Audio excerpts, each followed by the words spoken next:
Seems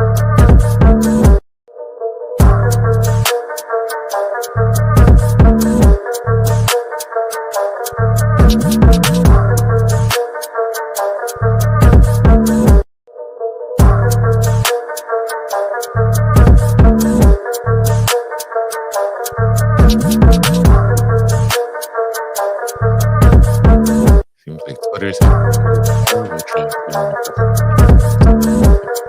payment thing. It just seems like but start this next one.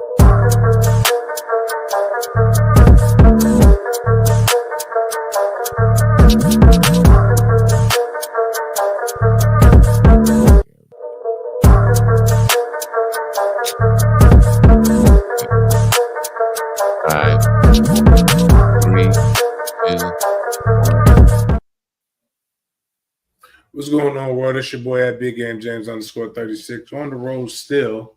Won a good game with lacrosse, but this is Big Games B.S, part of their media group, presented by MFTKFoundation.com. Go to MFTKFoundation.com for all things community related. Going in here, getting ready to start the 6th annual book bag drive and food distribution coming up in cities of Tallahassee, Orlando, Jacksonville, and working on logistics for Tampa. Hopefully, we'll be able to get Tampa going this year as we expand and continue to do the right thing. We got a big weekend coming up for those who are part of Den Media Group memberships. We may Primo may be winning the money.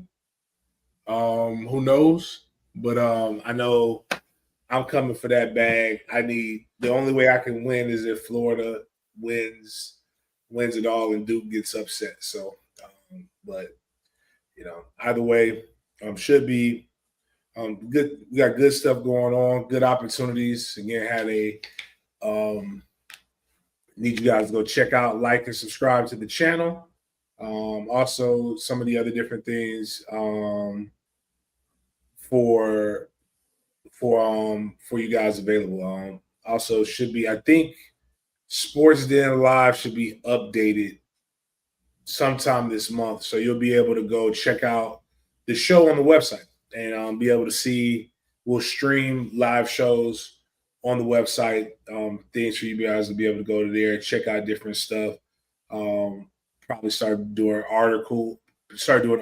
We'll have Big Games Gridiron that'll be a part of that, which will be more than just football, but we'll have a lot of sports-related things on there as we continue to try to bring unique content to the people as y'all help grow the channel. Is the Twitter's down, Miles? So, say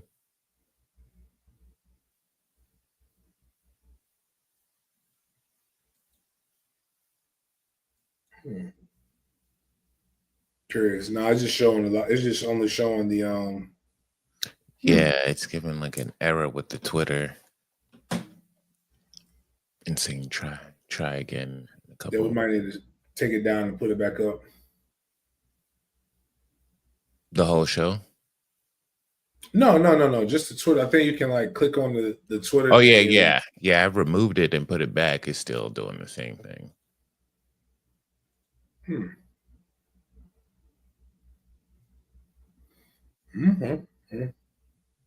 Okay. Yeah, it's not even showing on my. It's not showing on my Twitter.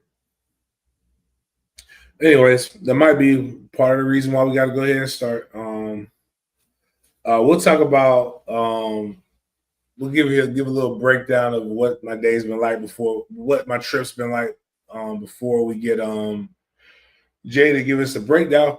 But we got to start each and every show off the right way. Make sure while we're doing this, guys, make sure you go ahead, jam the like button. It helps us with the algorithm. Right now, we only have 6 likes. Make sure you go ahead and jam that.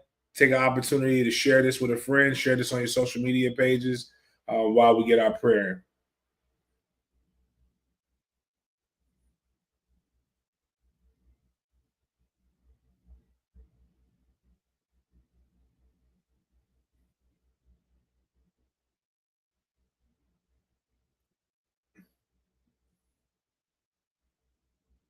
You playing the mouse?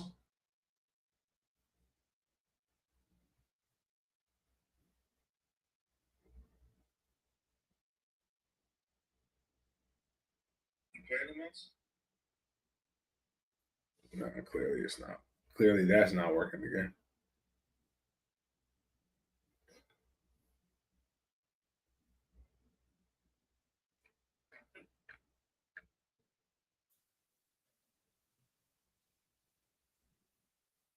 You already know what time it is, dog!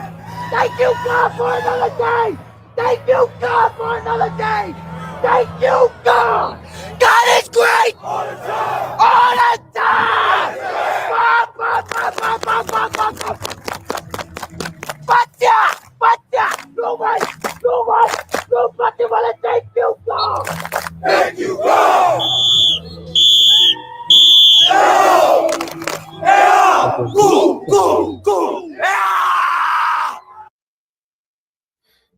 All right, well, there we go. Got the prayer in. Having issues with the Twitter. Got to always start your day off with prayer, even especially that kind of geek prayer. In South Carolina, traveled up here on Monday. We did the show. We did a quick show on Monday. Today's show will probably be quick too, as well as we have a strict travel itinerary. I couldn't even get up with my dog Devin because I had to come up here with the team. Normally, this is like my annual trip.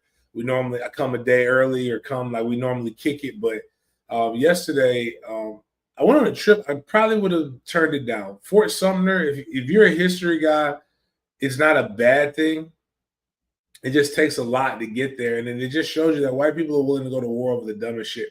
Fort Sumner is a little island right out about a 45-minute boat ride from Charleston with the automated boat. So you got to think, Civil War, these motherfuckers was rowing their boats to get out there. But you go out there and it's literally just a piece of land, and it ain't nothing there but the fort. And you see that stuff, and it's like you get off the boat and you walk 15 minutes, and then you're like done. And then like now you gotta wait. But you gotta wait to the whole everybody gets their hour in, and then you ride back. And I had my pilgrims with me. We were doing that, and then we went from there. We've just been eating. Like you'll see, hopefully. I got some more stuff to send you, Jay, and I got some things that I recorded on the DJI as well. Like one thing you're gonna do with Tom with lacrosse is you're gonna fucking eat. And like we have literally done nothing but eat the entire time.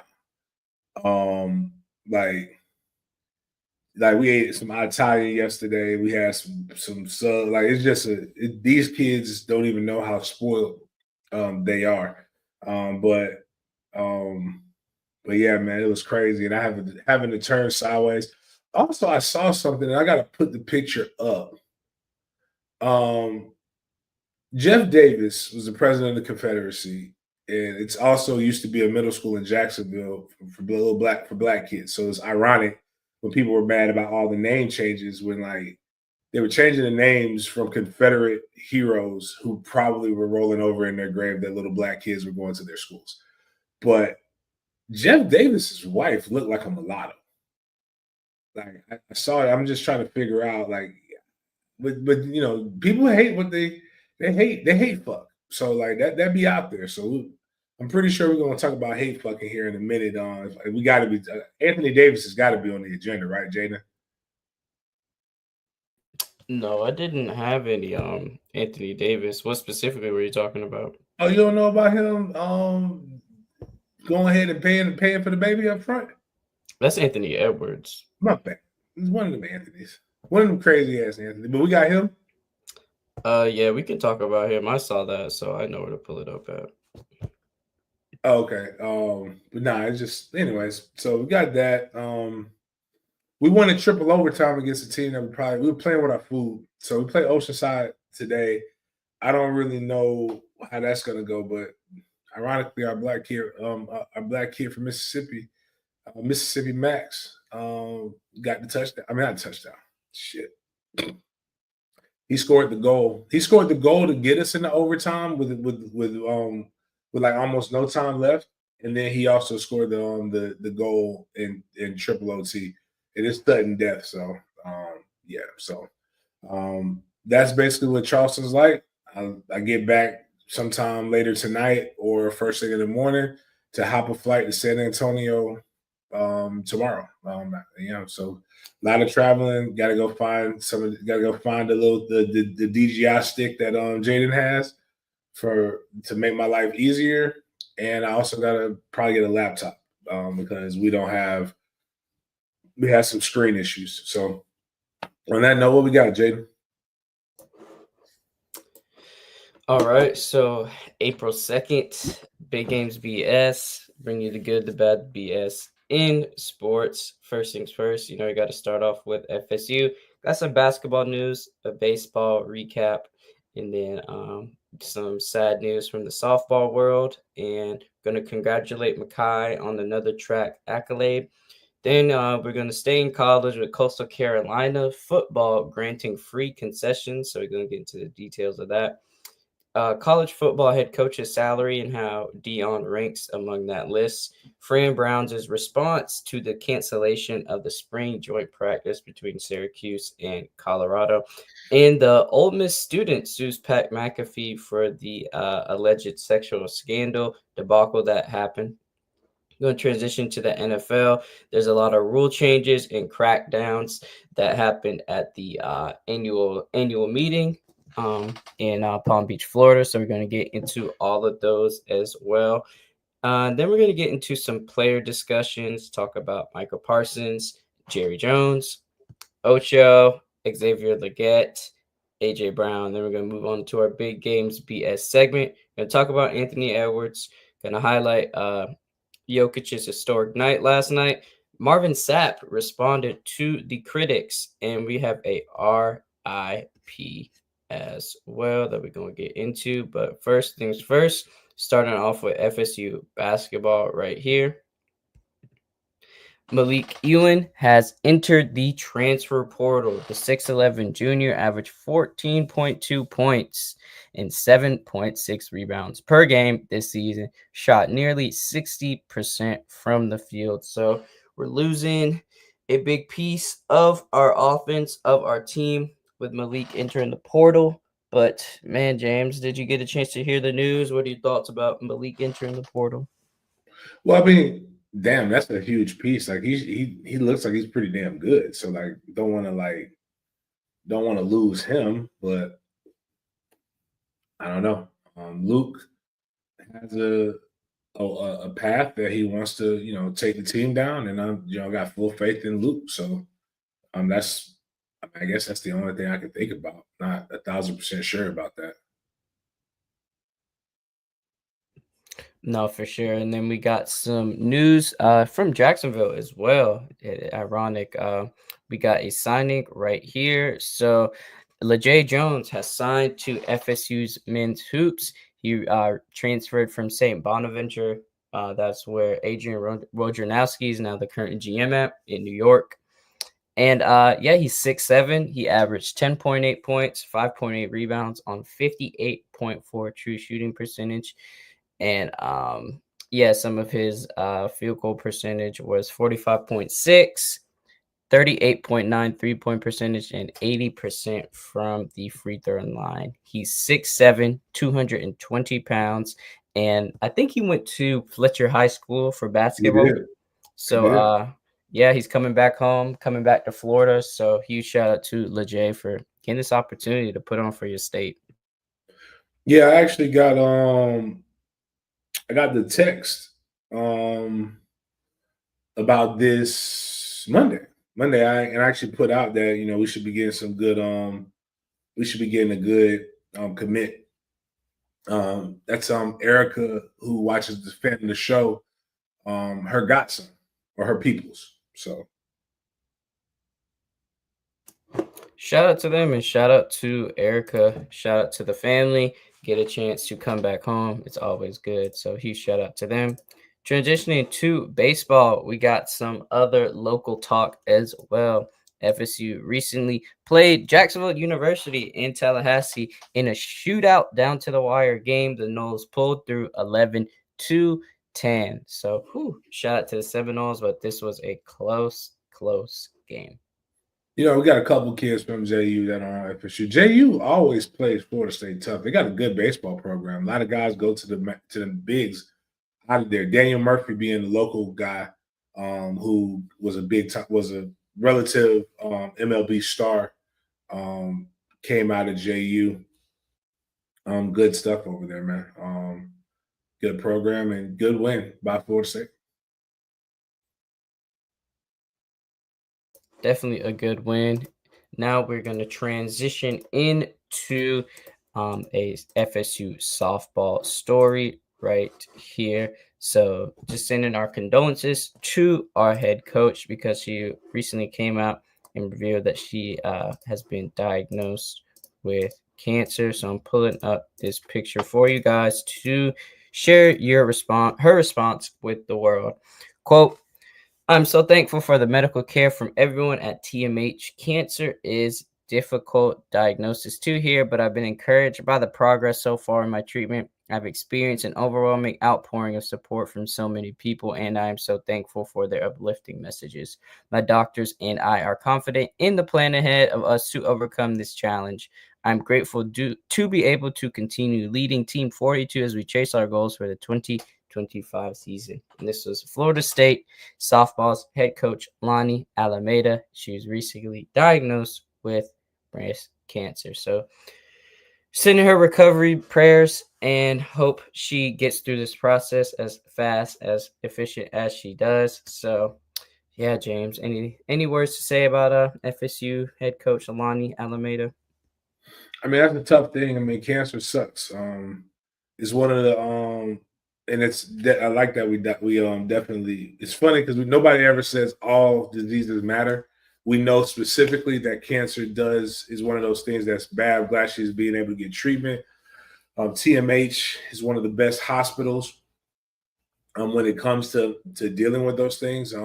Actually one of my son's godfathers was diagnosed with prostate cancer, and he had to take, he's done some stuff, but like if you're really in good shape, you do what they tell you to do. It is nowhere near as bad of a day. It's a process. It's a struggle, especially as busy as she is. It's tough to even keep yourself healthy as busy as she is, but it is not a death sentence. So kudos to her. Love her strength. A lot of people are going to be. It's probably going to raise, as they're winning, they'll talk about it more, which will probably raise a lot more awareness, which is kind of what they need, especially with funding getting cut for a lot of cancer research. They're going to probably need more people that pull on some heartstrings. So shout out to Coach with that. Shout out to Coach, sending our condolences, thoughts, and prayers to her. She gets through this process. Next, we're going to transition into the track world. We talk about him a lot, but he is no surprise. His greatness so far as a young athlete is impeccable. So Makai Danzy was named the ACC's Rookie of the Week. Danzy is just the second Seminole in program history to collect the honor for the indoor and outdoor season. In his outdoor debut, Danzy won gold in the men's 400, bringing home the first individual win of his career with that time we talked about on Monday's show with the 46.03. His time ranked second in the ACC and is one of the only 3 freshmen that are ranked in the top 10 in the nation, currently ranked in that 10th spot. So huge shout out, man. Keep doing your thing. And I know I think Adrian in the chat said this is her family too. So shout out Adrian. Shout out everybody who's a part of Makai's camp. And man, it's just great to see a Seminole breaking all these records. Yeah, definitely. Shout out to the high. Again, he may end up breaking the streak, but it would be a good break because I think he's a better track athlete. I think he should focus on that. But every Florida High grad that went to Florida State made it to the NFL. So it's just a really good pipeline. So we just don't utilize that enough. But hopefully we'll be doing that more. Speaking of doing that more, I think every college football fan and student would like to see their program do this thing more often as well. Coastal Carolina has been the talk of the my bad. town. Hold on real quick, Jay. While we talk about FSU, Jared Williams did ask a good question in the chat. He's like, how do I feel about us taking 27 recruits and then 26 lately? I think we got to pick. I mean, we had number one class. We had a really good class last year until we did. So right now, Florida State has to focus on selling the vision and winning. And right now, we don't know what that board looks like. What's our slowdown? I'm going to just straight up ask when I get over there, what are we looking at? What are we trying to do? And then kind of go from there. But like, I'm not worried about any of this shit right now. This is where MFTK kind of took off. I'm gonna tell you, we're gonna put apparel for you guys to be able to buy on the website. It's a long process, man. It's a very long process, but winning games and being hot and having systems in place. We have guys like Devin Respris is doing a really good job. My former teammate, I can't even think. Gerard Ross is doing a good job. They're putting some things together over there, man. So like, let's just, got to keep the faith and keep the process. But right now, we gotta win, and we gotta win early. We win and we win early, we will change the trajectory of a lot of the stuff. They got Travis Burgess that was down there this yesterday, I believe, taking in some of the practices. So they got guys coming in. So like, only thing I would tell people is relax. My bad. That was just something I just wanted to answer that. I know he asked some questions on Monday's show that we didn't have time to really get to as well. Shout out Gerard for the dope question. And then we're going to stay in the realm of college football with Coastal Carolina. They have been on sports media going crazy after they recently revealed that all concessions will be free. I'll repeat that. All concessions will be free at home football games this fall. Fans can get 4 items per concession visit, includes hot dogs, nachos, popcorn, and fountain drinks, with no limit on the number of in-game visits. James, what do you think about Coastal Carolina announcing the free food at their home football games this fall? How much of a loss are they taking financially? There's all kinds of ways to really do this, but I don't know how many people go to a Coastal Carolina game. But fountain drinks, there's no reason the stuff is as expensive as it is, because the costs are like multiplied. It doesn't cost $10 to get a 32-ounce Sprite from a fountain drink. I want you guys just to think about this. Everybody's been to a just even with the movies, everybody's been to a bar, I would think, on this chat, right?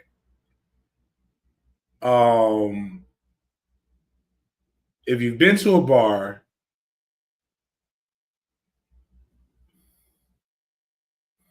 have you ever noticed that if you just order a Coke, they give it to you for free? 9 times out of 10, a good bartender would just give it to you for free. So like the mark in a hot dog, like, bro, like, you don't need a lot of food. You don't need a lot of hot dogs ain't that expensive. You could actually probably get that donated if you really want to, but like I'm with you, Angelo. It sounds like they're trying to just get more butts and seats. It reminds me of a strategy that that used to be the basketball team. Now it's the Jacksonville 95ers. It used to be the Jacksonville Giants. I don't know if Miles remembers. We used to go to those games a lot. Actually, Miles, hopefully shout out to Miles soon here. But like the guy who was working on one of Miles's cases, the person I referred to, Nina, like she was the head of it, and Ron Scholes paid a lot of those bills. They let people come in. They used to just give me like 100 tickets for free. They would give people free tickets. And what happens is when you get people to come in, you can charge. Like all marketing companies and advertising things see is if you say I have an average of 100,000, not 100,000, I have an average of 35,000 people come to our games. You can make the money that way. So like you have to be creative with marketing. That's why I always tell y'all, man, you know what? You don't want to be a member, you don't want to be a greenie, cool. Don't worry about that. I still need you to watch the show. I need you to subscribe. I need you because if I can show somebody, hey, this is what's happening, this is how many people come and watch my show, I can get a bigger check. Or if you would go support the sponsors, people can go back and say, hey, I paid you 10,000 whatever on a year, but I made 30,000. All right, well, let's either try to figure out how to make it more so we can put more into it. So this is just creative marketing, and that's all. Miami's giving buy one get three ticket deals or some shit like that. So the money is the money is the money. But kudos to Coastal Carolina because I would go to a game just to get some free food. Like I would tell the family like, hey, you better get your food in now because like we ain't eat. Like my mom used to say sometimes we ain't eating when we get home. You know, food when you get home, you better eat now. Eat while we out. Yeah, shout out to Coastal Carolina. Where is Coastal Carolina? Is that where I'm at now? Is that in Charleston?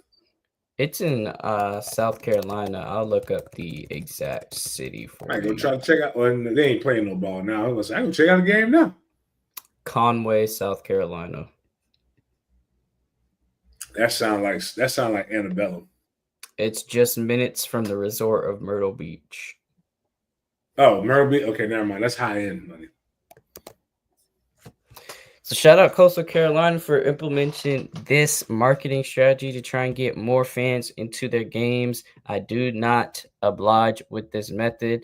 Now, Dion recently got his payday, 5 years, 54, if I'm not mistaken. So where does that rank Dion now in the top 5 college football head coaches' average yearly salaries? He is now cracked the top 5. He is in that number 4 spot. So Dion is behind Kirby Smith out of Georgia, Ryan Day out of Ohio State, Dabo from Clemson Tigers, and he is above our boy Steve Sarkisian out there in Texas. So let me get this straight. The only three, which again, to me, it's great. It makes sense. Colorado's never been this viable since forever. Even when they won a national championship, they weren't this popular. They got 3 guys who won natties ahead of them, and a guy who's been to two college football playoffs behind him. Or is it 3? I know Sark has been, Sark just got some issues, but like I just think that's, hey, kudos to him. Make your bread, Dion. I'm not mad. Yeah, shout out. He's been there longer than I expected him to be there. Definitely a sentiment a lot of fans agreed with as well, James, about him possibly transitioning into the NFL with Shedeur and hopefully his son Shiloh as well. But he decided to stay in the college landscape and he's trying to shake things around. I know we mentioned on the show how Fran Brown and Colorado, aka Dion, wanted to have a joint spring practice instead of the normal spring games that colleges usually do. So that ended up getting denied by the NCAA, and this proposal really hurt this change in college football. So this is Coach Fran Brown giving his response to the denial of the proposition, and I want to know what you think, James, and let us know what you think in the chat, y'all. We should have just told Coach Belichick and Bill O'Brien to come up with it, and then they would have let them do it, and then it would have all went right. We shouldn't have been the first 2 dudes to say, damn well they wasn't. But Coach Prime Time and Fran Brown be the first 2 guys to do it. It was over their dead bodies, so that wasn't happening that well. I'm just messing with you, NCAA. Don't get all mad and call my AD and try to find me. I'm literally joking. But I think that they were headed in the right direction, right? And they had all the right reasons. It wouldn't have gave everybody the same opportunity, right? It would have been a little advantage and it wasn't about us being able to practice because us practicing together would have only limited the amount of people on the field. It would have been 11 on the field now instead of, well, we goes 2 spots, so it's 44. So now instead of that, it would have been 11 going at a time, right? The financial literacy stuff that me and Coach Prime was talking about being able to do would have been something that these kids would have been take with them for a long time. And then we was going to have it set up where our study hall was going to be together. Guys was going to be in there doing work and things of that nature. So we were trying to build like a full family more so than just, hey, the spring game was going to do that. That would have been a cool event at the spring game, but it was more so about this spring ball thing. Everyone's trying to like fade away from it. They don't want everyone to see it. So we're trying to bring some light to it to say like, hey, this is a huge event, right? This would have been a huge fight like going on. You'd have been able to see us play them on April the 18th, the day before Easter in Colorado. Like, everything would have sold out, right? So you could have been able to look forward to that. You could get Oklahoma and Oklahoma State, like those dudes aren't all in the same conference. Well, I don't really know the conference, but you can get all them down and start playing each other and doing different things like that.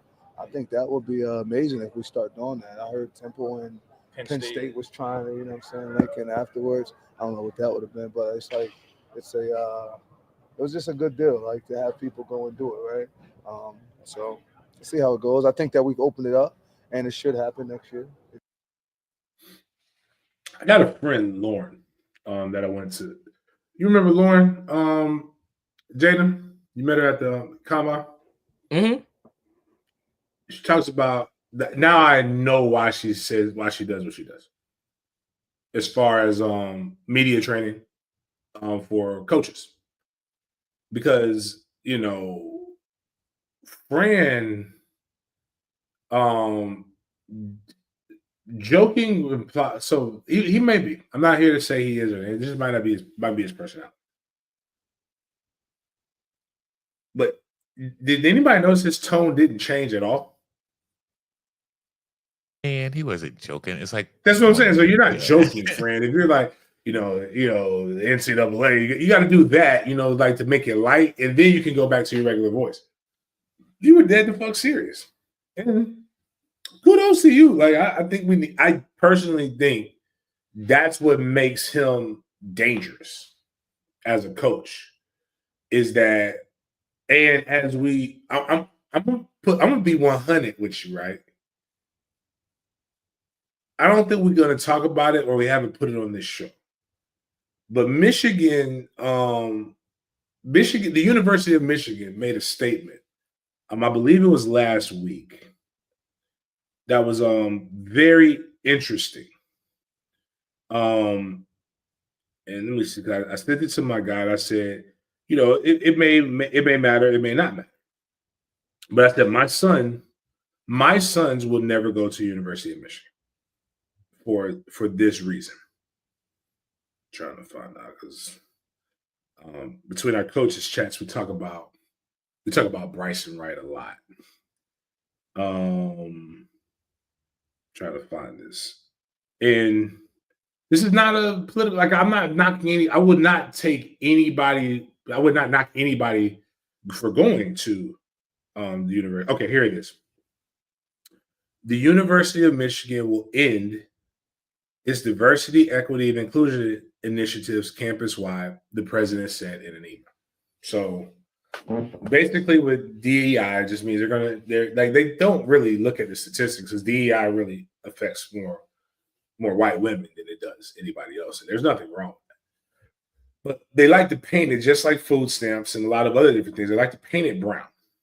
I'm not a fool. But the craziest part is you never see anybody talk about DEI when it comes to athletics, correct? Am I the only one that's like this, is noticing this? They're not getting rid of DEI, or they're not. Let me rephrase that because it'll be flipped. They're not trying to get more white guys on the basketball court. They're not trying to get more white guys on the football field. As I love to repeat something that Jesse Jackson said.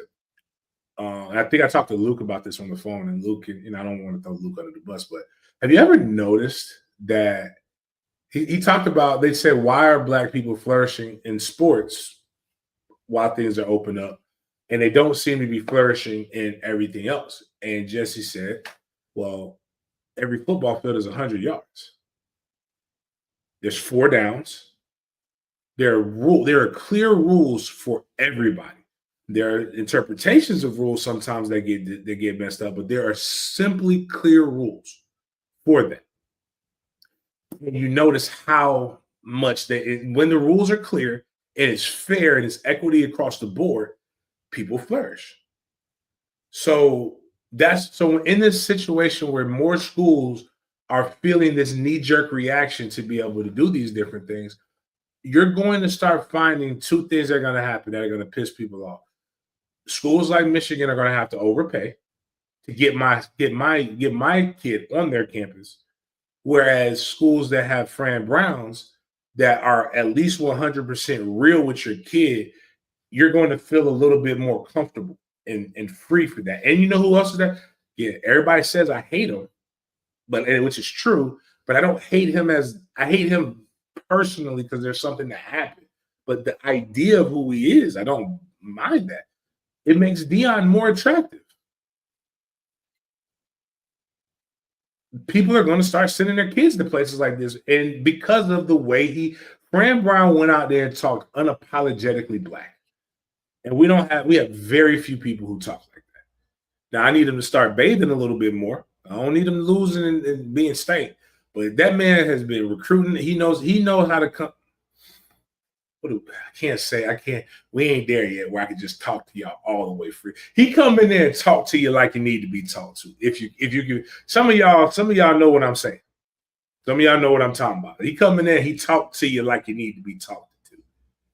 And I love it. So my son can play for Fran Brown. Fran Brown is recruiting this kid from out of Jacksonville, Turn Up.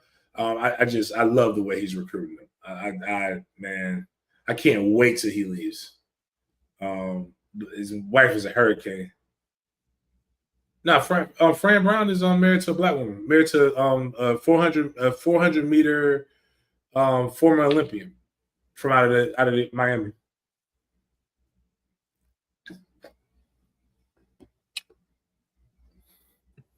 Shout out to Fran Brown, and hopefully we do get to see these joint spring practices that in the near future for football. I think it will be a great change for the landscape. And to finish off our college segment, this is a little recap post. We mentioned this before. This had went viral a couple weeks ago, I might add, but it was about Mary Kate. She was trending on Twitter for about a week straight. Many people did not know who or what she is, but just to give y'all a quick recap, it was there was an alleged message sent out that her boyfriend's father had slept with her, and the boyfriend knew about it, and the boyfriend continued to still date her, and that was pretty much the premise of the situation. But Ole Miss student Mary Kate Cornett will take legal action against the Pat McAfee and ESPN for the amplified fake sex claim about her and her boyfriend's dad. Quote, "You ruining my life by talking about it on your show for nothing but attention, but I am here staying up until 5 a.m. every night, throwing up, not eating because I'm so anxious about what's going to happen for the rest of my life." Now, James, assuming this is true, assuming she will take legal action against Pat McAfee, ESPN, do you think she is in her right to do that based on the situation? I'm gonna be honest with you. If it sets a crazy precedent, if you're able to do this, you should be able to sue. You should be able to sue Twitter for allowing it to go viral. But there's nothing that states Pat McAfee show is entertainment. There's nothing that states that what Pat McAfee has to say on the show that has to be true. Hell, ESPN lies every fucking day. Stephen A. Smith literally lied that said that LeBron James was not at Kobe Bryant's funeral on one show, and then said something different on the next one. But I don't know. I don't know if it's true or not. I mean, the thing is that here's the crazy part. You say it's not true. And you can't really delete text messages because you're suing ESPN if this is true. You're suing ESPN, and they're going to have really good lawyers, and they're going to have good forensic lawyers. I mean, forensic guys who can do their research. You're probably setting yourself up. Like, you're making yourself news again. So, but it was a crazy story, though. So, like, and it was involved in sports, and it happened during football season. It captured. I personally have not. She looks like she looks like Tommy, not Tommy Bahama, Tommy Loren. Like she looks like a regular white girl. Like I wouldn't know that was her.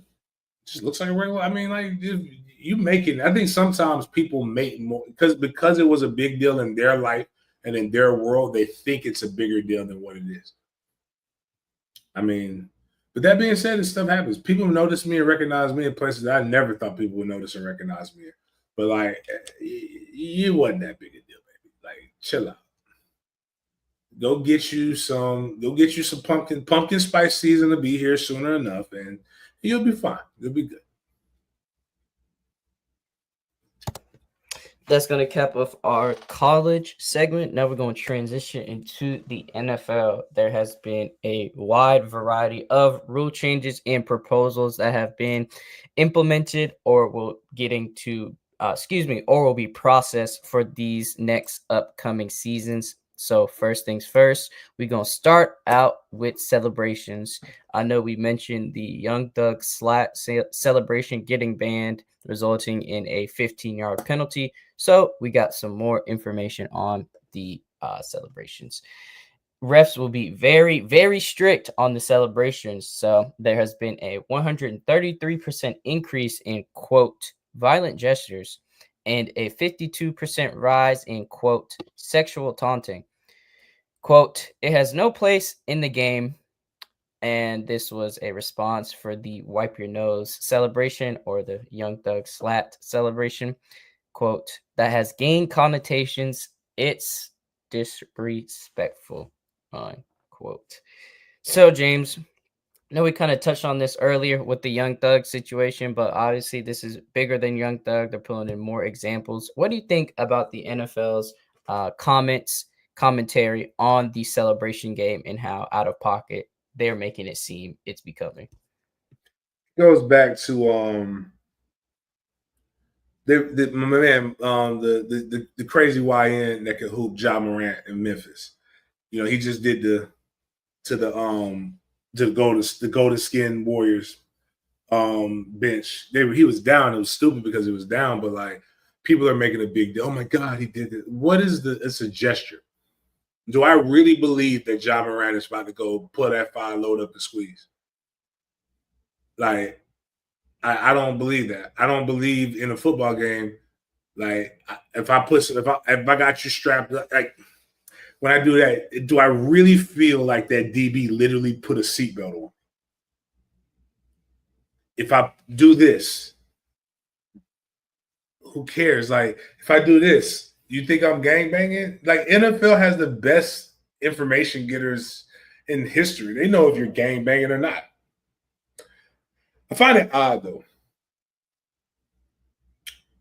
Serena Williams literally crip walked at the Super Bowl. Serena Williams crip walked at the Super Bowl. It's called crip walk for a reason.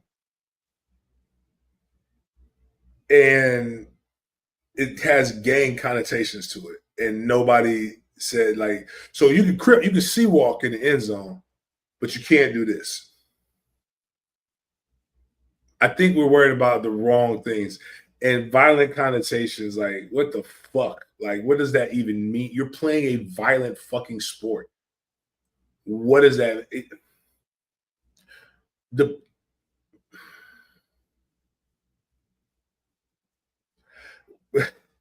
I've never seen the need to police and control some, like, respectability politics never work. It never works. When people tell people, "Oh, you got to dress a certain way so that people can respect you," MLK got his ass whooped in a fucking suit. Them boys they called it dress to the T's, dress to the nine. Excuse me. Like when I see you've got an owner in Bob Kraft who is the key on prison reform while he getting 3 fingers put in his ass with a sex scandal, but like you're worried about this. Like we be worried about the wrong shit sometimes. Like I mind you,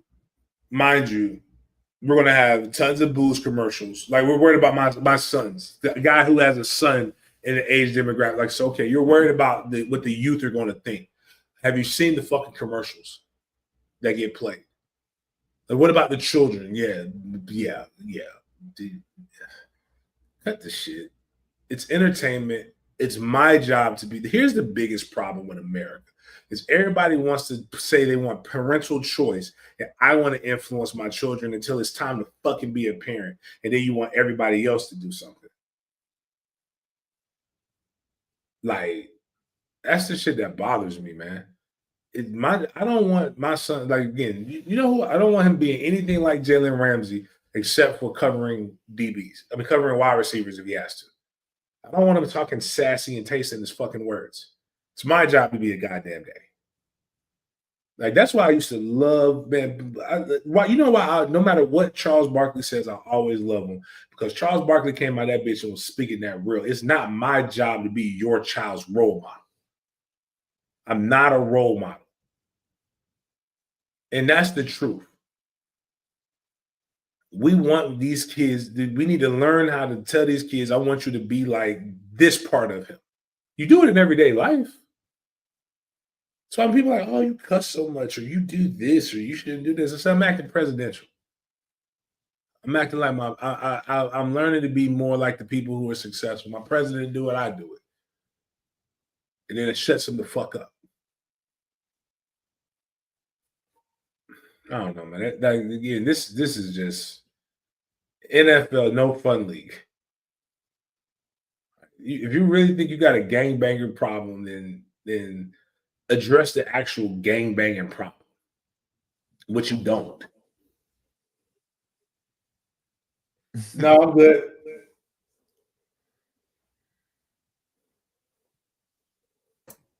Moving on with some new news from the NFL. Gonna blow this up for you guys. So the method for measuring first downs in the NFL will switch from chain gangs to camera-based technology in 2025. Finally. So the traditional chain crew will remain on the sidelines, however, but they will be the secondary option, if you will. I know Miles chimed in, said finally. James, do you agree with Miles's response? Do you think they should have implemented this a couple of seasons ago, or do you think this is right on time? I mean, probably should have implemented it some seasons ago, but it's right. They're using it in the UFL. I think it's smart. The more technology, I mean, you've always had it, so the more technology you have, you use it. It makes the game better, it makes it faster. Like now we don't have. Like I think a lot of this stuff was just like just symbolism. Like we're used to seeing the change. Like now, like why would I could get a call from New York and see it? So hell, half the time they don't be pulling it right anyway. Right. You got these old men eyeballing the work. Like, get That's this out of here. basically that's what they're doing. They do it for the end zones. Yeah. So like if you don't like if they don't like if they really believe that there wasn't a touchdown, they will go to the technology. They So could like go literally ahead and put a do it. chip in a ball to see if it passes the line, but I guess that would take away from the Too many mystique. balls.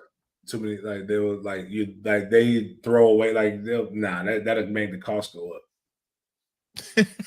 I mean, it's the richest sport in America, right? They can put it in the helmets. Oh, On true, the true. shoulder pad, they have GPS trackers, so they know where your shoulders are pass. Yeah, Problem with GPS trackers though, they don't work in domes. I mean, they can do this it's just nostalgia, like you said. I think is the reason why they kept it. I mean, you seen what they did for what was it? What were we watching where they made the stadium for the combine? If they can do all that, Mm-hmm. they had underground tunnels for the combine. Was it the combine they had the underground That's tunnel? that's the way Indy was made. Yeah. Because it's cold as shit, and they wanted to make sure you have a way to get to where you can take the Underground Railroad to basically get to the stadium if you need to. Moving on from the chain gang, we gonna move into the new rule that was proposed but has now been approved. This is regarding the overtime stipulation in the regular season only. So, per Adam Schefter, NFL owners now have passed a rule that both teams will be allowed to possess the ball in overtime in the regular season. The original proposal was for a 15-minute overtime, but that has now been amended to just 10 minutes. So, James, I know we're talking I don't know if it was last episode or last week about this being proposed, but it's now been passed and is officially a rule. So, what are your final thoughts on teams getting the fair share of scoring in the overtime in the regular season? When does fair stop? Um, Here's what I mean by that. All right, both teams get one shot, right? Why is it fair that another team gets another shot? Still, the team that wins that wins the coin toss. If both teams and what if both teams score? Why does the other team get one more extra opportunity? See, you know what it used to what overtime used to be called? Sudden death. You know why it's called sudden death? Because it's sudden. It wasn't supposed to go there. It's not supposed to be fair. You're supposed to take care of business. Well, you know what's fair? The 60 minutes that you play before. You're not supposed to go into overtime. I'm more for than just doing a fucking tie after any game and just, I like the rules before. If you kick it, you should not be able, because especially with the field goal kickers now, they're a fucking weapon. I should not have to just get to my 45 and be able to win the game. But if I score a touchdown, I drove the length of the field. That is way more difficult.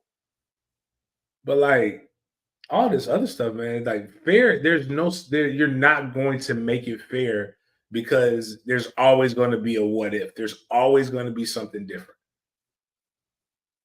And hell, check this right here. 10 minutes, right? What if you just what if you just decide to we've seen 7-minute drive, 8-minute drives. What if you just hold the ball? That's still not fair. Like it just, I don't. There is no such thing as fairness. Like you'll never be like these guys are going to manipulate the rules, and that's the only thing consistent about the NFL is that these guys will continue to find a way.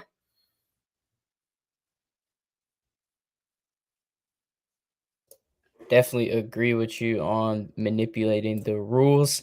And speaking of rules, there's been another eminent rule change that we have to discuss. It revolves the free kick, aka the kickoff. We mentioned this earlier, but it has now been approved. We talked about this when it was just a proposal, but these are the changes to make the dynamic kickoff permanent, subject to the following modifications. First, the receiving team alignment in setup zone, but the main point is the touchback is now going to be at the 35-yard line instead of the 30. I know we mentioned this when it was in that proposal process, James, but now since it is approved, do you share the same sentiments as you did with the ball being spotted at the 35-yard line?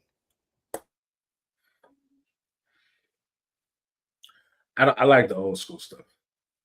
Just kick the damn ball off, or just start the game off on the 30. Because these guys are. It's supposed to be about making the game safer, but you want them to actually try to make it like kick the ball into the inside the. Like just bump all that. Just put it on a 35-yard line, man. Yeah, definitely. It's gonna be at the 50 before you know it in a couple years. That's the feeling I'm getting from it. But hey, man, NFL operations feel like you said, for safety, for a multitude of other different reasons. But we got a good update right here coming out from the NFL. So it's updating its uniform policy that will allow teams to wear throwback or alternate uniforms up to 4 times per season. So, Prize Picks commented on the post. They even said, hopefully, we get to see the P Yellow Jags uni again. I hope not. That was one of the worst ones. So, Yeah. that was a horrible one. But, James, what do you think about the NFL updating this policy to allow teams to wear their throwback or alternate up to 4 times per season? Are you a fan? To get more apparel sales. That's all. You keep putting alternatives out there. That's more jerseys that people will be willing to buy. I actually want the old school. I like the old school Jags jerseys better. So I'm okay with this. I'm okay with it as well. Definitely, more opportunity to get that revenue from those jersey sales. And for the fans too, they get to, relive some of that throwback, alternate lifestyle, alternate clothing. Hopefully for the Jags, alternate record. We need to be back in that top AFC South spot. We're going to transition into the most wonderful time of the year, Christmas. This year, the NFL, last year technically, last season, the NFL had their first Christmas game, and with their great success, they are going to run it back in high fashion. So the NFL is planning a Christmas triple header instead of a double header from last season for the next upcoming season. This is with Netflix as well. They partnered with Netflix. And the Dove Kleiman said, quote, the NFL is officially the king of Christmas, unquote. James, what do you think about them getting a triple header on basketball's holiday? You gotta get the video of Marlo from The Wire. Just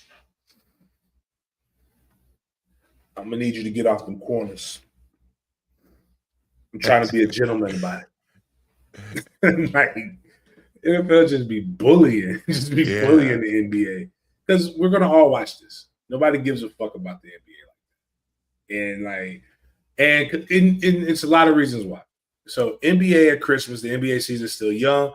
When the players played more and there was like a little bit less, like you had more, like they have more dynamic matchups. You'd be like, oh, Shaq and Kobe versus somebody, and like you're like, oh shit, okay, cool, I can go watch this. It's gonna be a really good game. Well, the matchups that they're gonna put on Christmas and Thanksgiving, that's when stuff is heating up. So in the NFL, you're making the playoff pushes because the playoffs is like you have one more game after Christmas, that one more regular season game, and then the playoffs. So the games that they're putting on are like they have meaning. So you're watching meaningful football being played, and during a time of the holidays where everybody's together and the men have already eaten their food, just kind of taking that nap. The kids are playing around, like they playing with their toys and shit. You could really just focus on the game. Like women are breaking down the food, like you could just be in peace. And like I'm grateful for that, as long as it's not the Jags. Because like I think the Jags, yeah, because that's what kind of throws me off is that I mean, when is Christmas? Christmas is on a Saturday this year. Let me find out what Christmas is, because I'm over here talking and I may have to work. Which isn't the worst thing. Oh yeah, Christmas. Oh, Christmas on a Thursday this year. That's wild. That's crazy, but it's going to be good though. So, but yeah, like you'll see a lot of a lot of games that matter during that time. So I like it. I'm all for it. Next, we're going to transition into the tush push update.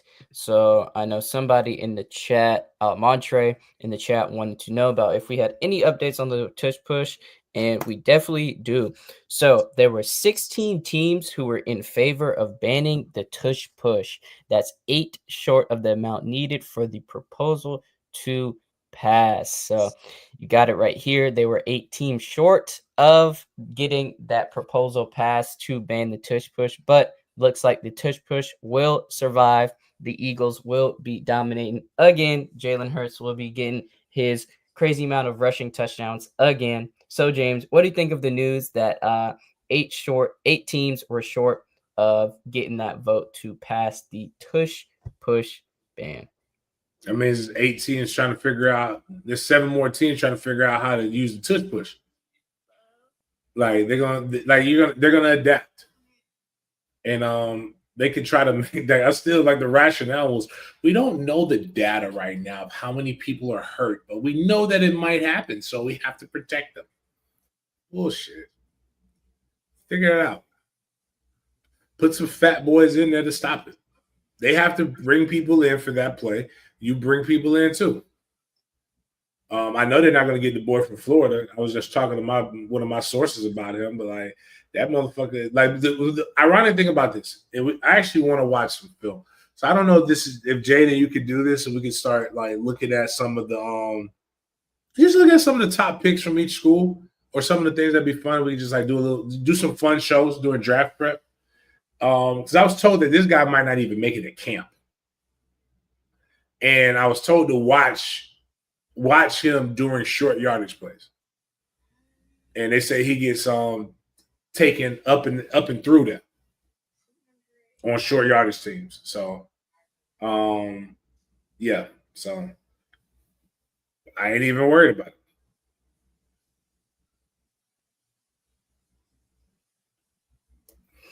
Roger Goodell was mentioning the playoff seeding proposal,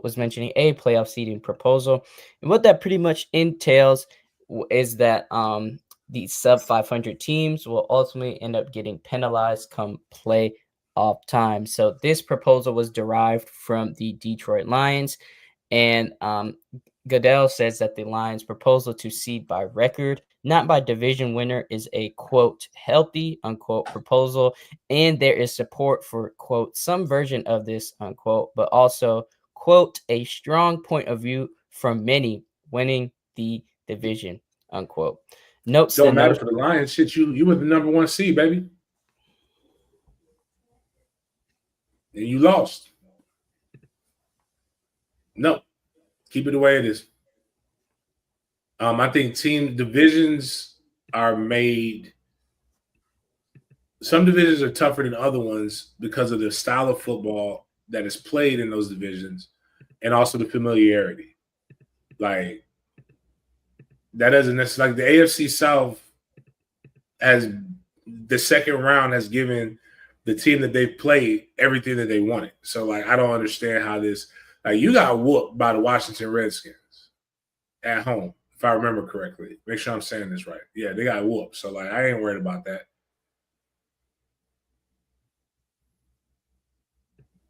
Yep, they did get taken to the woodshed. Speaking of the woodshed, so Deshaun Watson was a topic of conversation for Browns owner Jimmy Haslam, and this is what Jimmy had to say about Deshaun Watson and the trade that occurred. Quote, we took a big swing and miss with Deshaun. We thought we had the quarterback. We didn't. And we gave up a lot of draft picks to get him. So we've got to dig ourselves out of that hole. Now, this is crazy because this is the owner, the management of the Cleveland Browns, who decided to take that chance on Deshaun Watson, getting him that major contract. I obviously shook the NFL quarterback contract landscape up. It was that 5-year, fully guaranteed $230 million contract he signed in March 2022. the Browns have revisited that contract and restructured that to take less of a cap hit. However, but I couldn't imagine being Deshaun Watson, going through your recovery process, going through your rehab and your treatment to try and perform for your team, and the owner comes out and says this regarding you. I don't know how I would feel as a player, even though I have my own situation. But James, what do you think about the Browns owners, Jimmy Haslam's comments on the Deshaun Watson trade? That's the guy who's ready to get this motherfucker, this nut ass freak bull out. So he telling his truth. Definitely That's how I telling feel about his it. truth. Definitely telling his truth. And this next person feels like, well, a lot of the football fans feels like this next person tells their truth too much and may believe that his truth isn't the word of life. So Jerry Jones was recently interviewed discussing Micah Parsons and their current contract negotiations. So Jerry Jones had this to say about Micah Parsons and the contract negotiations. He said, quote, his agent is not a factor in the negotiations, even going as far to say he doesn't know his agent's name. Parsons is rep by Athletes First NFL agent David Mulugeta, one of the most well-known and recognizable NFL agents in the league. He's negotiated over $1 billion in contracts, and we previously talked about Deshaun Watson, and that's who Deshaun Watson's agent is as well. So we're going to get into this Jerry Jones video right here of him explaining himself, and then we're going to get into the Micah Parsons rebuttal. Not really. Are you kidding me? Not really. Are you kidding me? Can we turn it up a little bit? That you should worry about. You should be worrying about your ability to make it work, and you should be worried about what the player does. Does he have good enough health? Does he have enough skill to do what you're paying him the money for? The agent is not a factor here, or something to worry about. And I don't know his name. And so my point is that I'm not trying to demean him in any way, but this isn't about an agent. The agent doesn't have one thing to do with what we're doing when we get on a football field against a team. Micah does. To the degree I'm involved, I do. The people that have something to do with what we do going forward relative to our fans in football are me and the player, not the agent. And I'm not demeaning the agent. I'm just saying anybody can do this, and that's talk directly to a player. And frankly, most people that negotiate me will tell you that they were better off than negotiating with anybody, Stephen or anybody involved. So this is not uncommon. This directly with as far back as Emmett, Dion, and we, by the way, maintained a relationship that lasted well after their playing days. Micah Parsons, in no surprise, in quick fashion, took to Twitter to give his response to the situation. Quote, facts, David is the best, and I will not be doing any deal without David Mulugeta involved. Like anyone with good sense, I hired experts for a reason. There's no one I trust more when it comes to negotiating contracts than David. There will be no backdoors in this contract negotiation. This is after Jerry Jones recently said in that video we just showed that, quote, the agent is not a concern here. I don't know his name. Isn't it funny that I always go back to Lamar Jackson? Lamar Jackson needed to have an agent because his mom, right? Like he need you. How will they know who to talk to him? And then now the one of the more popular owners says he doesn't know one of the more popular agents' names. To quote my favorite rapper, in the song that he actually composed as the diss track to his then nemesis who ended up working for him, Jay-Z's song Blueprint 2, is it Uchi Wally Wally or is it One Mic? I don't, which means which one is it? Is it you don't need an agent, like Jerry's suggesting, or is it no, you need an agent because that's who? How are you going to know what to do, what to deal with? Everybody just like again, people talk. The one thing I'm learning more about America is the only thing more American than apple pie is being a hypocrite, and Jerry's a wild boy for that.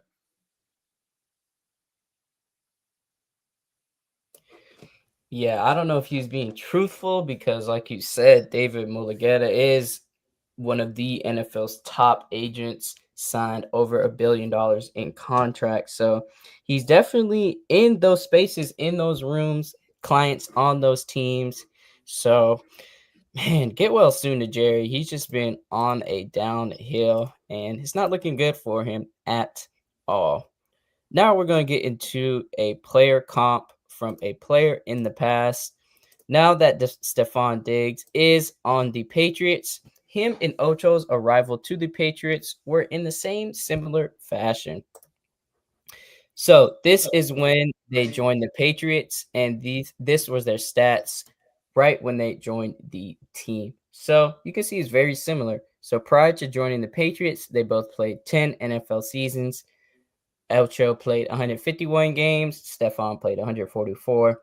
Stephon had more receiving touchdowns with 70 compared to Ocho's 66, but Ocho beat him out for the All-Pro awards, gaining 2 first-team All-Pro awards compared to Stephon Diggs is number 1. James, how do you see Stephon panning out in New England with his new team, with some upgrades on the offensive and defensive side, and getting that Mike Vrabel head coach as well? I mean, he's an older receiver. I I hope he's better. I hope he's more like Randy than he is Chad Johnson. Because I don't really remember Chad Johnson's um year with the Patriots like that. It wasn't great, I don't think. I mean, the end of his career was nowhere near as good as the beginning of it. I mean, as the like he really trailed off very bad, if I remember correctly.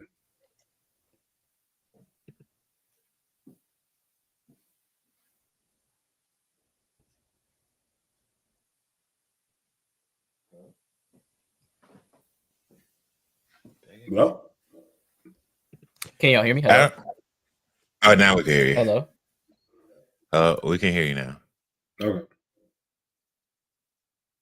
All right, yeah, my bad. My computer just like glitched out for a second. But yeah, just wanted to show you guys their similar stats and just to see how comparable they were in this time of their career. Very, very comparable stats. So wanted to share this with you all.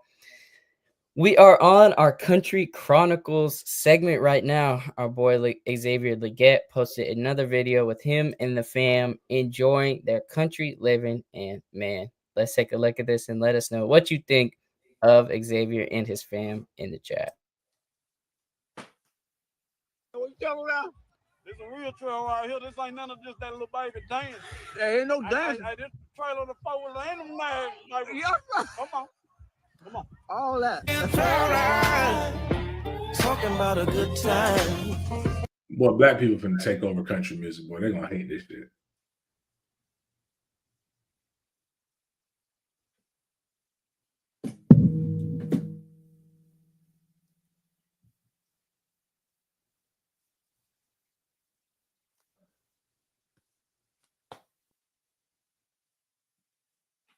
Who was that in their red pants? I was thinking the same thing.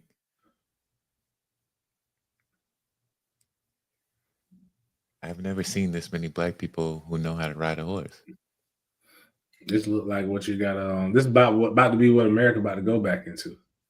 Oh boy, I know. I'm not gonna let him on the workbook. You want to talk about it? Look at it.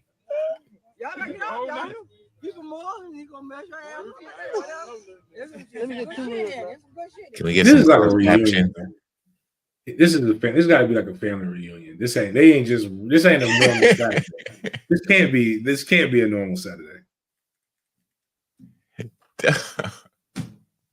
I did not understand a single word, but it looks so fun. Definitely looks fun, like they're having a good time. And man, yeah, we need that. We need Adam Thielen to be by him all the time so we can get that translation for the fans. But Yeah. we got to finish out this NFL segment with an AJ Brown video. So AJ Brown recently got a signed TB12, aka the GOAT jersey in the mail, and it looks like he was more happy to get this video than winning the Super Bowl. So to get this jersey, than winning the Super Bowl. So we're gonna share this with you all and let us know what you think about AJ Brown's jersey.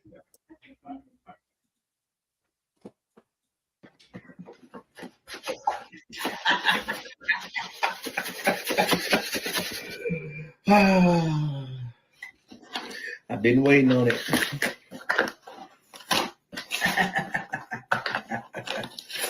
Oh man.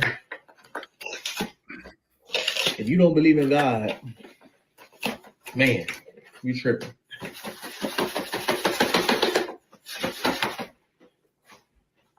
That's what I'm talking about. Take a deep breath.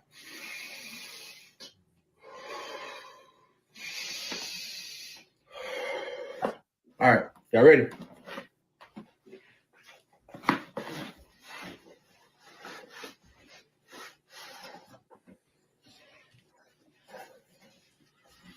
Damn.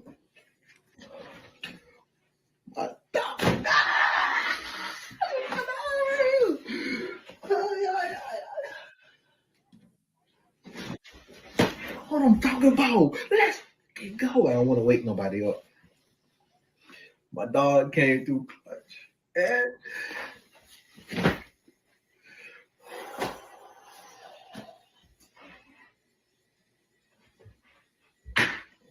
what? My chest a little hard. But let's go, man. Appreciate you, big bro.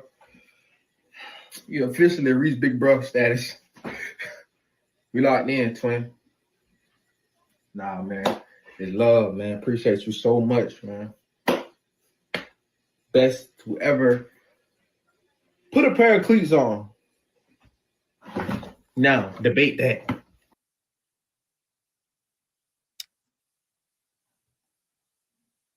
Joe Montana never lost. That's all I'm going to say. Is Joe Montana the GOAT argument is if you've lost, you can't be the GOAT anymore. So Joe Montana never lost the Super Bowl. Never been to as many Super Bowls, but he's also undefeated in the Super Bowls. So like I'm happy for him getting the jersey, and I understand the excitement, but like that was a lot. It was a lot. That was very extra. I just I don't. I'm by the way, I'm joking about Tom Brady and Joe Montana. I just do that because everybody says LeBron. It's impossible for LeBron to be the GOAT because Jordan never lost. Like Jordan only played 6 seasons in the NBA. But I just don't like all the extra shit. Just enjoy the fucking gift and like let me go on about my life. That concludes our NFL segment, and we're going to transition into our Big Games BS segment where we bring the topic of conversation outside of the normal football talk. And speaking of living a happy life, this man has made decisions that wants to preserve his happiness, his mind, in his body and soul. And a lot of people, especially his loved ones, are not taking grace with that. So, James, you mentioned this at the beginning of the show, but Anthony Edwards has been the topic of discussion, and it's not for his results on the floor. NBA star Anthony Edwards made a historic move by paying $1,080,000 in child support all at once, covering 18 years worth of payments. That's $5,000 a month, but he decided to settle it all up front. The message is clear. Don't ask me for a thing for the next 18 years. Now, James, what do you think of this money moves by Anthony Edwards, paying it in one big lump sum? So it's more to it than just that, but very wise. He sent her $100,000 to have the abortion. She took the money and then had said baby. He made it very so.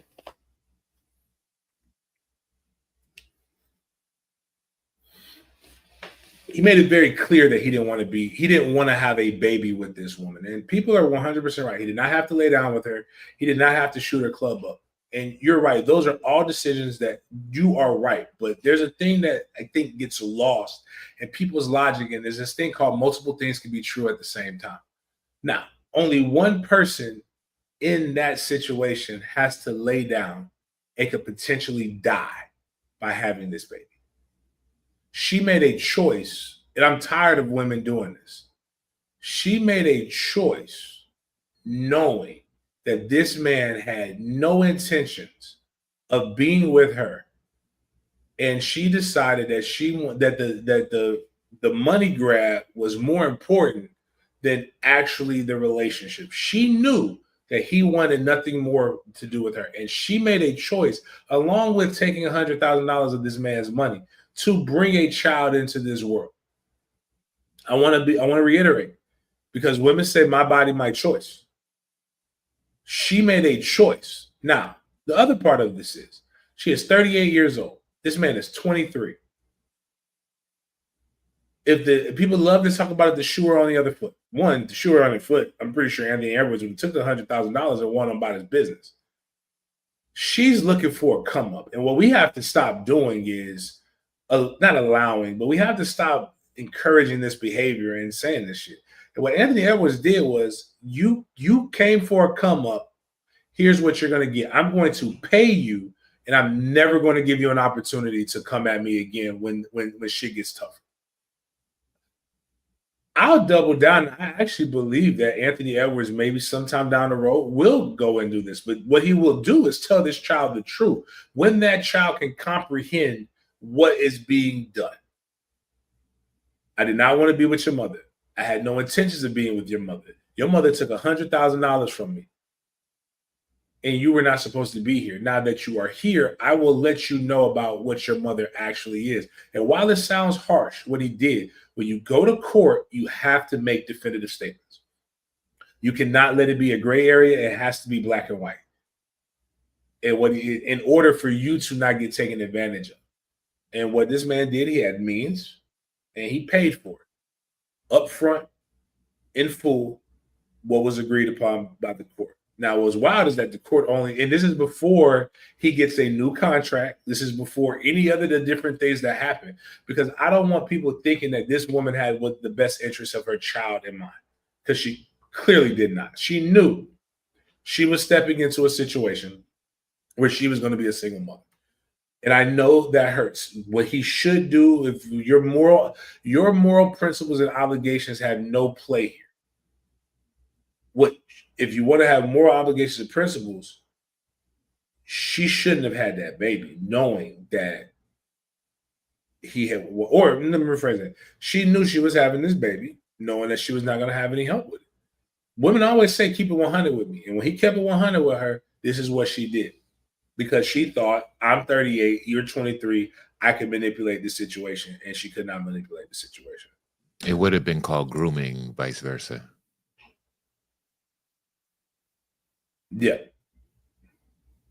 But to me, I'm like, if you have the means to do this, do it. You can never be late on a payment. You'll never be arrested. This will die down. We got to, like, again, he made a statement, he said it, and she thought it was a game. And then he said, push start if you think it's a game. I don't necessarily agree with it. But that's my thoughts. Staying in the basketball world, we have to highlight this man. I don't even want to call him a player. He's a machine at this point, excuse me. 3-time MVP Nikola Jokic broke history. He put up 61 points, 10 rebounds, and 10 assists last night against the Timberwolves. But he puts up the most points in any triple-double in NBA history with 61 points. Man, this guy, even though I don't think he's going to win MVP this year, that's going to go to Shea. But Jokic has been playing the best brand of basketball in his career. And if things continue to persist, he'll finish, I think, top 10, or I think it's top 10, I believe, in 5 statistical categories. I want to say points, rebounds, assists, and steals. I think it's 4 categories, excuse me, but one of the only player in NBA history to ever do so. But this man is a machine, James. I don't know if you ever caught one of his games, but he's just a great player. Is this the one whose brothers be ready to fight? Yeah. Nah, he nice. Shout out to Nikola. So we got a recap video right here, or we got a response video, I should add. Marvin Sapp took to the Ricky Smiley show amidst this social media backlash he's been facing for the collection video. So he answered some of the most asked questions in this video. While it is 4 minutes long, we will not watch the whole thing, only the bits and pieces we will need to discuss. So can't wait to share this with you all so we can hear Marvin Sapp's, I may have said Warren Sapp, Marvin Sapp's rebuttal to the haters.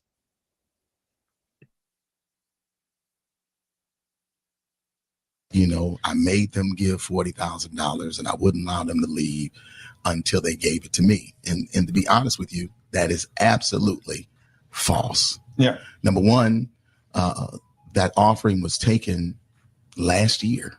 This was a service that happened last August. Number two, it didn't happen at my local church. It actually happened at a national organization's international meeting, where churches from all over the country, all over the world came together for the purpose of celebrating the Lord and Savior Jesus Christ. People took issue with me saying, shut the doors. Understand, I never said lock the doors. Yeah. I said, shut the doors. Shutting doors mean that people still have the ability to go in and out. They've taken issue with my tone. And I can honestly say, you know, looking at the video, maybe I was a little more assertive than I should have been. And I can apologize for that. You know, I can apologize for that. But 3 things I need to make sure that people understood. Number one, the $40,000, if it was $40,000 that was raised, was never given to me. That money was raised for the purpose of taking care of the budget for their conference, not Marvin Sapp. Number 2, it didn't happen at my church. It happened in Baltimore. Number 3, you know, people take issue with me being firm with the ushers. Anybody that goes to church, ushers one-on-one, that's the first thing they teach you as being an usher, is that there are 3 times you don't walk. You don't walk during the altar call. You don't walk during prayer. You don't walk during the offering. One of the reasons being is because of the sacredness of the moment. But it's also about security. As a pastor, we understand and we know that churches are being robbed at gunpoint. It's happening all over the country. This is not something I'm making up. This is factual. So if you got 5,000 people in the room, you want the doors closed. You don't want the doors locked. I couldn't get them locked anyway. It's a convention center, but the doors needed to be closed, and there was a lot of pandemonium stuff that was going on out there. But I wanted to share that first. But that ain't even the reason why I'm here. Here's the reason why I'm here. The reason why I'm here is because what has happened is people have taken clickbait and made something out of it that it isn't. And because of that, my church has been getting phone calls. People have called my church and cussed me out.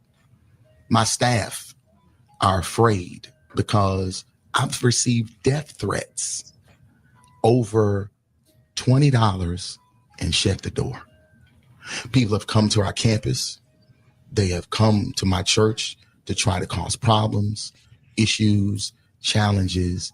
And again, my children, I don't look at comments. We was talking about this. I don't read comments. When you got millions of followers, you ain't got time to be reading all the comments. You just don't have it. Right. My children do.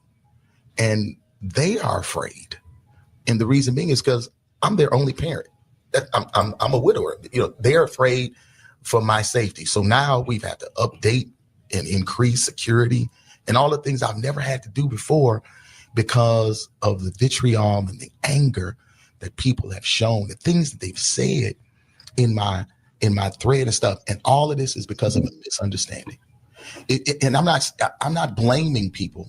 Let me be clear. I'm not blaming anybody because of their misunderstanding. I'm just saying in all you're getting, get an understanding. And if I'm sharing with you that the $40,000 that I was trying to raise, and again, I don't know if the organization got 40, 10, 20, any of it. I don't know. I'm hoping that I actually raised more money so that I can help the organization that has been such a great support to me. These people, and again, let's be clear, not a dime of that money. Not a dime of that money came to me. Not a dime of it. And where did your money come from? I've been blessed. I've been extremely blessed. I've sold millions of records. Millions. I'm a songwriter.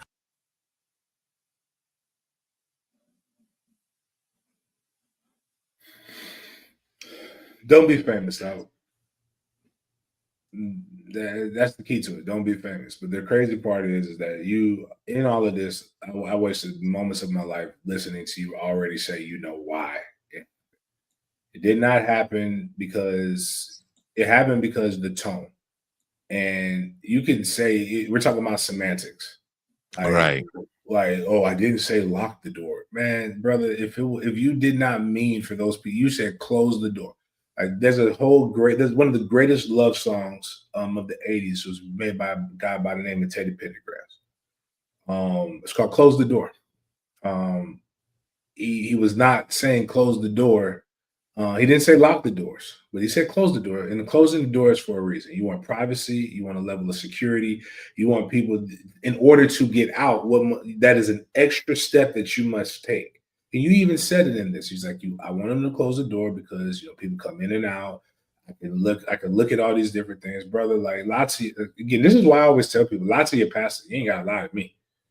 Like game recognizes game, dog. Like you wanted to get that bread, and maybe it wasn't for you, but what you did was you used your level of influence to influence other people to do something, right, wrong, or indifferent. And had you probably just said that in this, like this organization has been really, really good to people, and then this would have probably been you could have used your words, and it happens. But like to quote one of my favorite movies, Major Payne, if you're looking for sympathy, it's in the dictionary between shit and syphilis. And God will provide. How about that?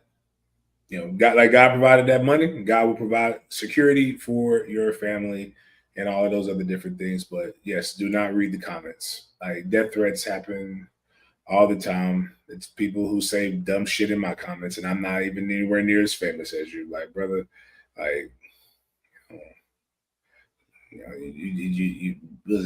all the disciples died. So it's what you're following. So Jesus was perfect and he got killed. So I don't know. There's a lesson in that somewhere, I guess. And we got to get a RIP off legendary actor. Val Kilmer has died. The age of 65. He was in one of the best shootouts of all time.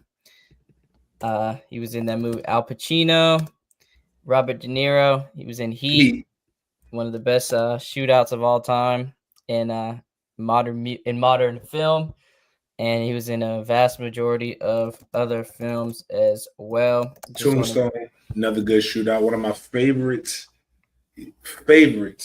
characters in cinematic history. Everybody needs a friend like Doc Holliday. Yep, he was in Top Gun, Batman Forever, Heat. Man, the list goes on and on and on. Had a long career stretching from the 80s all the way until 2022 for the movie roles. The way his face has changed is just, it's interesting. That does not look like, if you told me that was Doc Holliday, that he doesn't look like Doc. Yeah, and definitely RIP to him. And man, legend has passed away, but man, sad to say. Did you play the stuff from Ryan Clark and the Pivot? I got that video queued right now. So, like James has mentioned, Ryan Clark. You mean him and Andrew Schultz? Yeah, because I've seen it and I'm interested. I didn't really realize that Ryan Clark and Andrew Schultz have been going back and forth. Yeah, it was for the whole Kendrick Lamar situation about defense. Yeah, so now that you know that premise, it's a little 4-minute video too, but we don't have to watch the whole thing. But yeah, Andrew Schultz calls out Ryan Clark for saying he protects black women. I'm not gonna lie, he got a point for saying he protects Andrew black. Schultz's whole thing on Kendrick Lamar had a very valid point. But yeah, I'm interested. I want to hear what he has to say. Yeah, so we gonna get on it. And the thing that's out there in the world gets the response from him. He's also just the best to ever do it at talking into a microphone. So like that's like, I think the most sophisticated way of like going about it. I got to probably get better at that. But like my initial reaction is going, like, I'll tell you what my you want to know what my initial reaction is, which I think is kind of unfair. But my initial reaction was when I saw you guys talking about it, and I was like, okay, he wants to protect black women, and this is very important. And then I looked on every one of the episodes that you had to see if there was any guys on here that beat up black women. Mm-hmm. And there were. And I looked to see if you guys addressed it on the pod, and you didn't. Okay. Now, I also saw you guys had the episode with DeAndre's mom talking about domestic violence. So I was like, okay, this is good and this is powerful, this is important. But my knee-jerk reaction was, man, I get a whole section that's not even part of an episode. Mm-hmm. And these guys who we know have actually, like, for like a joke, and these guys who have actually like hurt black women and convicted, not allegations. I don't go off of allegations, I go off of conviction. Everybody can get an allegation, it means nothing. And then these guys, they don't get anything. So in that moment, I was like, this feels like a clout play. It doesn't feel like the highest priority is protecting these women. So that was my initial reaction. So I'm gonna say this. Yeah. We have had people on this show that have been convicted for domestic violence that have pulled it out of the show. That have pulled it out of the show. That I have asked about it. Oh, and then they're like, I don't want it on the show. Yeah, and I do, because people come on our show voluntarily. Of course. I do ask those questions in respectful ways.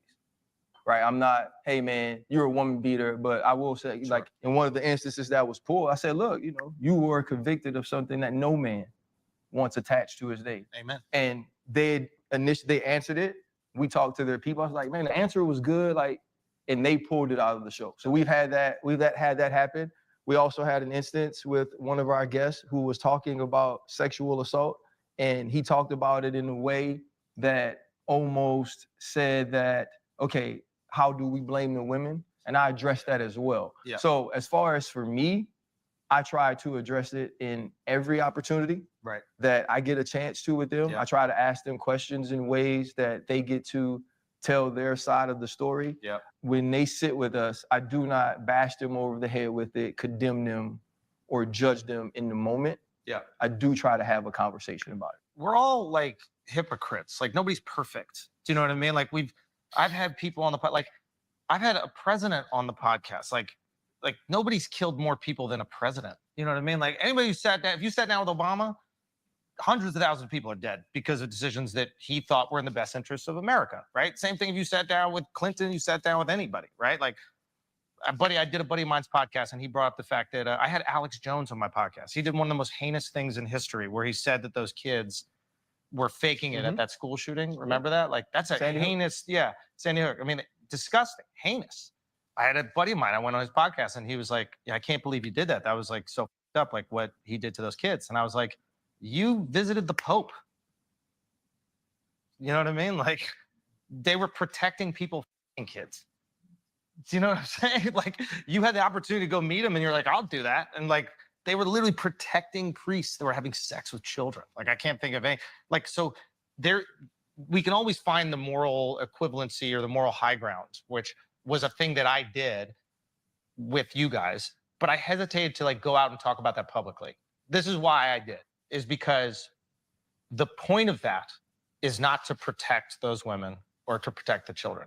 The point of that is to make you feel bad or me feel good. And now we're using victims as a tool. I don't want to do that. Man, get them. I don't think any of them. I don't think any of them understood his stance either. Yeah, they weren't prepared for him to actually have thought this through the way he did.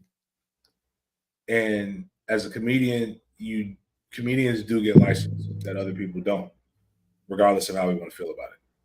And his point with the K-Dot thing, and what people, again, in that argument of the K-Dot versus Kendrick Lamar, K-Dot versus Drake, is that it was implied that Drake's buddy has a weird case and all of these other different things that are around him, whereas Kendrick talks about him abusing and being abused in his music. So like he's made a confession of these things, and and also just rap in general. Like he's like, you're protecting Black women, but rap in general is kind of very misogynistic. And those were points, but the point that gets made is that you can't talk about that because you're a white dude. And I think it didn't go over the top. And I think they do have a lot of people who have weird cases, as K-Dot said, like, but he got a weird case. Why is he around? And it's convenient to speak about, and I think Ryan, in Ryan's defense of himself, doesn't absolve him of doing that. In fact, it kind of makes you look a little weaker. But I understand. But let me rephrase that. You have a reason. You have to do it that way, right? But it doesn't absolve you. It actually does make you look like, oh, wow, you did run from it. You allow them to take it out of your show, which people do all the time. But like, if you asked it, it's like if a tree falls in the forest, doesn't make a sound. How would we know you asked those questions? How do we even know you're telling the truth? Right. And to his point, it was a clout chase. Because just like some of this other stuff, like Ryan Clark, I know that I don't want to get to Ryan. I listened to Marcellus Wiley, something that he put, and he said it's very disingenuous what a lot of the people at ESPN are doing with Stephen A. Smith. Like they're saying that it caught Stephen A. Smith off guard when LeBron approached him. And you know what Marcellus Wiley said? He's like, if I'm talking, you can't, you can talk shit from the comfortability of the studio set, but they don't really interact with people. So when you see somebody and you interact with them, if you're really standing on business, guess what? Business is gonna get stood on. And you can't pretend like it didn't come through. He said, I know Ryan Clark doesn't like me. I don't have a problem with Ryan Clark. But I do know this. If Ryan Clark comes into the same room as me, I'm not going to pretend or be shocked if Ryan Clark comes over, approaches me with energy. He's like, that would me being playing a victim. That makes sense. So the thing with all of this is that a lot of times we just jump on things because it's cool and we don't really have an opinion, but we feel like we have to have an opinion. You could have just stayed out of it. Andrew Schultz actually made a point. But and I know some people don't like when people talk about Obama, but like nobody, I'll be honest with you, like nobody, Obama probably killed way more people as president than, but he had a lot of there's a lot of reasons and rationales. I also like what Andrew Schultz said, that like he did it in defense of other people. But that's the dichotomy. It's a flip of a coin. That's why I always joke with people, Thanos was right. Like those people, like sometimes people gotta die. I don't really trust the person who's overly protective of Black women and overly, because I'm like, at the end of the day, for you, for example, you say a lot of crazy stuff that's not really PC, and then at the same time, the same people who are, maybe more tight-lipped or whatever, they're not in the community. There are things you can actually do to help. You don't have to open your mouth in keyboard warrior and defense of someone when there are actually homeless shelters for women, when there are actually places where you can donate your time and your talent and your treasure, like you said. If you ain't doing that, I really hate hearing people talk. Like, shut up. I take things on a case by case situation, even though generalities generalities are necessary at times. I've dealt with women enough and seen what they're capable of to know that you trust all, like again, like what Charlemagne said, you trust. I listen to everyone. I trust facts. And I also know that emotions can manipulate things, and you'll mess around and be in a Travis Rudolph situation. Travis Rudolph situation was men taking the toxic approach, toxic femininity mixed with toxic masculinity to protect the Black woman in their case, and somebody lost their life. Right. When the facts state that she's a married woman cheating on her husband with this guy. And it should have never got to that stage. You want to protecting her in that instance would have been holding her accountable. But that's not considered protecting Black women. I can't protect what I can't hold accountable. I won't protect what I can't hold accountable. If you don't listen to me, how can I protect you? It's kind of like TK Kirkland makes it. He's like, I don't want to be with a bitch who doesn't listen. Because what if I say duck and somebody's shooting? You like, why? Nah, you're not. You should have just done, bitch. And while that is an exaggeration, but that's the facts. Like, if I don't have control over you, every time I tell you something, it's got to be a fucking discussion. I'm not risking my life and freedom for that. Right. But it comes back to the point where like I will, sometimes just be like, all right, man, cool. Like I ain't gotta, I know, but like Juvenile, one of my favorite rapper. It's one of Juvenile. Like one of the things I remember, Juvenile on Fire on 400 Degrees. A bitch should get you killed. That's the way I think. These poets had it, right? We've all listened to that. Brian's from Louisiana, so I know he listened to that album. You know what I'm saying? So it's just, to get prepared for football games, you gotta listen to the most misogynistic shit. Like you about to go out here and sell drugs and slap bitches. Like that is what happens. And again, a lot of times people, it feels good when we type it with our thumbs. Right. But when you have to walk with your feet and put yourself into that situation, it's not the same. That's why I always tell people I refuse to let anybody tell me, come out east. The first weekend in August. Like we in the hood, we in the trenches. Come out, come out to Holden Street. That part, I think it's come out here, like again. Like, come out here and be with the people. It's one thing, and it's not just, it's to the people who say, like, when I see my white friends say shit like, oh, well, Black people do this. I'm like, bitch, what Black people do you know personally that do that? Bitch, you know me. You know I ain't like that. Black men aren't good fathers. One, the statistics don't show that. And the only Black men you know are active fathers. So you know that's not true. How about you come in? If they ain't got fathers, how about you come be a father? That's when, again, accountability stings. It's easier to stay on the other side. And that's, again, I'll never be popular because at the end of the day, I'm going to put a mirror right up to your, I don't say wild shit. I just put a mirror up. and say, this is what you're doing. And like I said, sometimes I have to tell people, write down what you just said and read it out loud. Because you sound crazy right now. Age, they would consider certain things wild. It's not even, it's just the truth. It's the truth. It's just not. I mean, like, or it's a crazy. Maybe the example might a little spice on it. It might be a little, yes. But at the end of the day, like, you know, taste their words is kind of crazy. Well, I didn't come up with that. A woman came up with that. My grandmother came up with that. Like, it didn't make sense when you think about it. Like, you taste your words and you be like, oh, that is how the motherfuckers be sounding. Like, you know, I'm not saying there's anything wrong with tasting your words. It's just not my cup of tea. Right. Like, I had a dude was ready to give it respect. I had a dude was ready to get his ass whooped because I said he might be a little sassy because he did tea. He thought I was talking about his wife and I wasn't. I'm like, dog, that was honorable. Stupid, but honorable.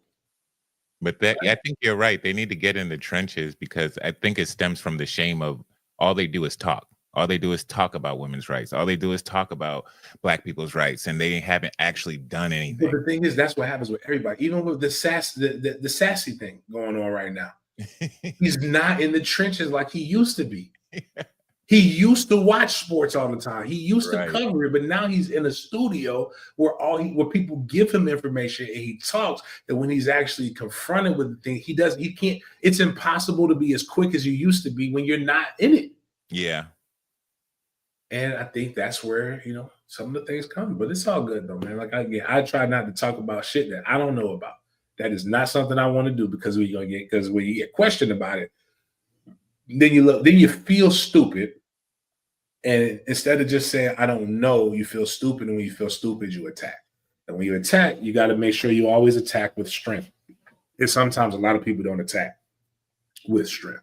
But, you know, at the end of the day, you know, I get people, again, like, even my mom, I've even had to address stuff with my mom. I'm like, why would her friends say, why would your son say things like that? And my mom said, bitch, get the fuck out of my face about what my baby say. She don't know why I say some of the things I say, but she's like, that's my son. And I always tell them, like, the reason why they're offended is because I again, it's a mirror. I showed them how dumb they were. And instead of trying to get better, it's easier to attack. But anyways, on that note, speaking of attack, we got to attack this day. I got one more day up here in Charleston, coming back to Jacksonville to go to San Antonio and do more things, and hopefully not see Jason Whitlock because I'm fucking him up on site. I don't want to be in jail in San Antonio. It doesn't seem like a fun place. But outside of all of that, man, I appreciate you guys for chopping it up with me, and I will see you guys next time.